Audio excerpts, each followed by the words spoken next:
Mr. Speaker, the Prime Minister has finally decided to answer some questions on the Mark Norman affair. So he's had plenty of time to rehearse the script and memorize the lines, and I have no doubt that he's going to talk about the specific decision to stay the charges against Mark Norman being free from political interference. But what I'd like to know is about all the evidence of other interference in this case, including his government going to great lengths to block documents from being presented to court. Why did the government go to such efforts to prevent the truth from coming out? Right Honourable Prime Minister. It's important to remember where this file started. On the eve of the 2015 elections, Conservatives decided to rush through a $500 million sole-sourced project. We wanted to ensure that we did our own due diligence on this decision with the new federal cabinet. That's exactly what we did. In regards to documents, the government met all of its obligations with respect to the third-party records applications. The PMO provided all documents that responded to the subpoenas directly to the Privy Council office, who determined the relevancy and suggested redactions. This was all subject to approval.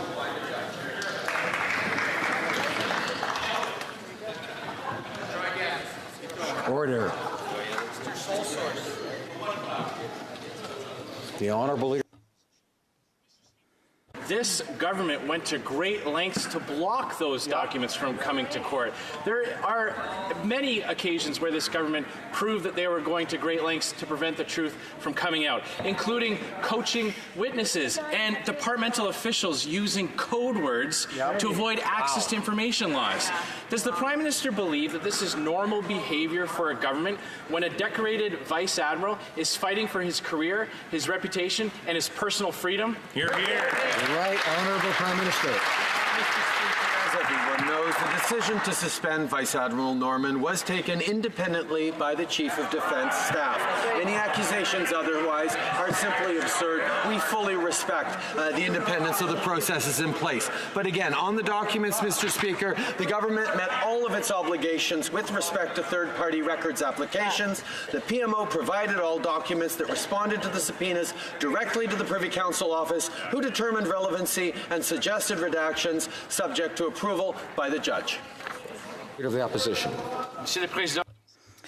Mr. Speaker, in his efforts to block the Davie shipyard contract, the Prime Minister deliberately tarnished Vice Admiral Norman's reputation. Even though 73 individuals were aware of the matter, he sent only Mark Norman's name to the RCMP. The Prime Minister also stated that there would be a trial before the decision was even made. Will the Prime Minister now make the only possible appropriate decision and finally apologize to Vice Admiral Norman? The Right Honourable the Prime Minister. Mr. Speaker, let's recall where this all started. Just on the eve of the 2015 elections, the Conservatives rushed through a sole source contract worth $500 million. We wanted to show diligence and transparency with our new cabinet, which is what any government should do. The decision to suspend the prosecution was made independently. The Honourable Leader of the Opposition. Once again, the Prime Minister is acting like the justice system is there to reward his friends and punish his enemies. They spent years trying to fight the release of those documents in court. There are serious allegations that need to be investigated about coaching witnesses, using code names to get around access to information laws. So will the Prime Minister allow the Defence Committee to investigate these serious allegations, or will he pull a page right out of the SNC Lavalin playbook and use his power to shut it down? Honourable Prime Minister. Mr. Speaker, on this side of the House, we understand that committees operate independently and make their own decisions about how to proceed. This is yet again another example of the Conservatives wanting to talk about anything other than the economy, anything other than our budget, anything other than what we've been doing to help create jobs for Canadians, to lift 825,000 Canadians out of poverty, bring the lowest unemployment in 40 years, keep doing the things for the middle class that the Canadians elected us to do. Order. I'm afraid I have to remind the member for Calgary, Signal Hill not to yell throughout when someone else is speaking. We speak one at a time, and now it's the Honourable Leader of the Opposition who has the turn. Mr. Speaker, this Prime Minister gave $10.5 million to Omar Khadr, a convicted terrorist, so that he wouldn't have to fight him in court. But when it comes to a decorated naval officer who has put his career making Canadians safe, this Prime Minister spared no expense fighting him in court. Why the double standard? Right. Honourable Prime Minister.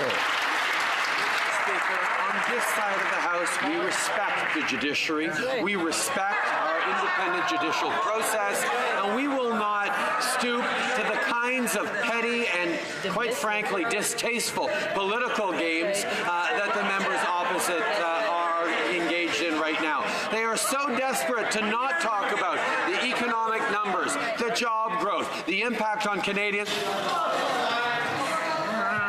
Order. No, it's not time. There's far too much noise.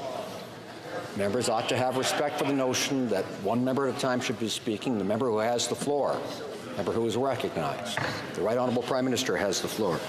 Mr. Speaker, once again, we see the Conservatives stuck not being able to do anything but sling mud because Canadians, 1 million of them, have new jobs because the economy is going well. We lowered unemployment to record levels. We're continuing to work for the middle class.